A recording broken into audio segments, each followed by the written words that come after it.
거기에 대표 원장이 어떤 사람이야?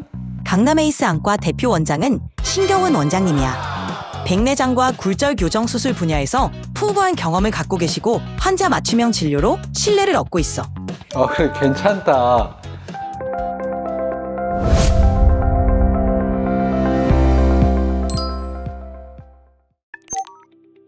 네, 안녕하세요. 강남 에이스학과 신경훈 원장입니다. 오늘 시간은 챗 GPT를 통해서 안과에 대해서 좀 알아보고 싶은 시간을 가져봤습니다. 그냥 뭐 심각하게 들으실 것까지는 아니고요. 요즘에 AI 시대니까 챗 GPT가 얼마나 똑똑한지 한번 알아보도록 하겠습니다. 첫 번째 질문은 강남 에이스 안과에 대해서 한번 챗 GPT가 어떻게 대답하는지 물어보겠습니다. 안녕, 챗 GPT. 안녕하세요. 반갑습니다. 오늘 궁금한 거나 필요한 거 있으시면 편하게 말씀해 주세요. 너 혹시 역삼역 5번 출구에 있는 강남 에이스 안과에 대해서 알고 있니? 응, 알아. 역삼역 5번 출구 쪽에 있는 강남 에이스 안과는 백내장, 라식, 라섹 같은 시력 교정 수술과 다양한 안과 진료를 전문으로 하는 곳이야. 혹시 그 병원에 대해 더 궁금한 게 있어? 거기에 대표 원장이 어떤 사람이야? 강남 에이스 안과 대표 원장은 신경훈 원장님이야. 백내장과 굴절 교정 수술 분야에서 풍부한 경험을 갖고 계시고 환자 맞춤형 진료로 신뢰를 얻고 있어. 병원 유튜브 채널에서도 다양한 안과 정보와 수술 관련 컨텐츠를 소개하고 있어서 환자들에게 도움을 주고 있지. 와우. 전문적이면서도 친근한 분위기를 유지하고 시각자료나 자막을 활용해서 이해하기 쉽게 구성하는 편이야. 콘텐츠도 트렌디한 주제나 환자들이 궁금해할 만한 내용을 잘 다루고 있어서 많은 분들에게 호응을 얻고 있어. 그래, 괜찮다. 저희 병원에서 가장 많이 사용하고 있는 패놉틱스 렌즈에 대해서 챗GPT한테 물어보겠습니다. 두근두근 되네요. 내가 강남 에이스학과 대표 원장 신경훈이거든. 우리 병원에서 패놉틱스 렌즈를 통해서 백내장 수술을 많이 하고 있어. 너는 패놉틱스에 대해서 좋은 점에 대해서 좀 말을 해줄래?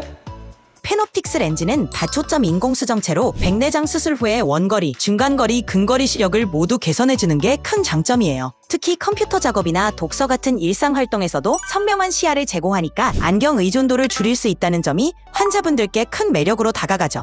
또한 야간 빛번짐이나 눈부심 같은 부작용도 다른 다초점 렌즈에 비해 적은 편이라 만족도가 높아요. 그래서 활동적인 라이프 스타일을 가진 분들께 특히 추천하기 좋습니다. 여기서 되게 좋았던 게 다초점 중에서 불편한 점이 빛번짐이나 약간의 뿌연감이라고 하면서 다른 렌즈에 비해서 적다고 그랬죠. 이게 가장 중요한 점입니다.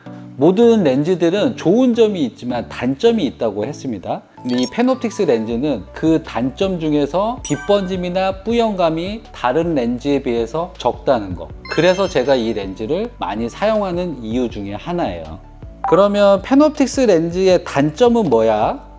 패놉틱스 렌즈의 단점이라면 일부 환자분들은 초기 적응 기간 동안 약간의 빛번짐이나 눈부심을 경험할 수 있다는 점이에요. 특히 야간 운전 시 빛번짐이 신경 쓰일 수 있어서 적응 기간이 필요할 수 있어요. 또한 다초점 렌즈의 특성상 비용이 일반 단초점 렌즈에 비해 높기 때문에 경제적인 부담을 느끼는 분들도 있을 수 있어요. 마지막으로 모든 환자에게 100% 동일한 결과를 보장할 수는 없어서 환자의 눈 상태와 생활 패턴을 충분히 고려한 상담이 필요하다는 점도 고려해야 해요. 되게 제가 항상 환자들한테 이런 말을 하거든요. 그 다음에 자세하게 들어가면 좀 세부적인 내용이 들어가게 되는데 전체적인 맥락은 제가 이야기하는 거하고 상당히 똑같습니다. 패놉틱스 렌즈가 처음에 빛번짐이 있지만 그 시기가 넘어가면 불편함을 못 느끼는 경우가 많다는 거. 그래서 패놉틱스 렌즈가 좋고 많이 사용하고 있다는 거 챗 GPT를 통해서도 확인할 수 있는 것 같아요. 그러면 젊은 사람들이 하는 시력 교정 수술에서 스마일 수술하고 라섹 수술 중에 어느 게 더 좋은 수술이야? 스마일 수술과 라섹 수술은 각각 장단점이 있어서 어떤 수술이 더 좋다고 단정 짓기는 어려워. 스마일 수술은 각막의 작은 절개만으로 렌티큘을 제거하는 방식이라 각막 신경 손상이 적고 회복이 빠르며 통증이 적은 편이야. 특히 건조증 위험이 낮고 각막의 구조적 안정성이 유지되는 게 장점이야. 반면 라섹 수술은 각막 상피를 제거한 뒤 레이저로 시력을 교정하는 방식인데 각막 절편을 만들지 않아서 외부 충격에 더 강하고 각막 두께가 얇은 사람에게도 적합해. 하지만 회복 기간이 상대적으로 길고 수술 후 통증이 있을 수 있다는 점이 단점이야. 결국 환자의 눈 상태, 생활 패턴, 직업 그리고 개인적인 선호에 따라 어느 수술이 더 적합한지 결정하는 게 중요해.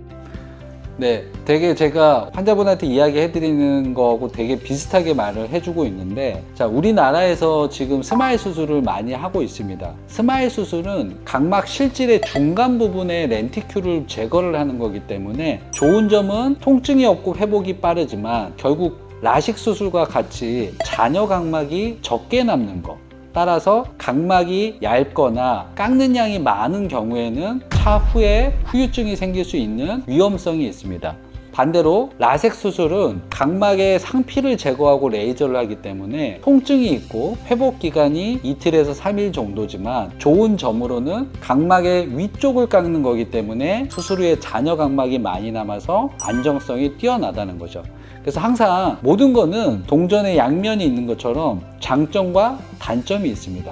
그래서 내가 통증이 너무 싫은지, 내가 각막 두께가 얇은지, 깎는 양이 많은지 이거에 따라서 수술을 선택을 해야 되는 거지, 내 친구가 라섹 수술 했으니까 나도 라섹 수술 할래, 내 친구가 스마일 했으니까 나도 스마일 할래, 이렇게 결정을 하시면 안 돼요. 상담과 환자분의 눈 상태에 따라서 결정을 해야 되는 거고, 각막이 얇아서 라섹 수술을 해야 되는데 나는 무조건 아픈 게 싫다, 무조건 나 스마일 해야 된다, 그러면서 위험하게 잔여 각막이 조금 남으면서 수술을 하는 거, 그거 위험할 수 있다는 거죠.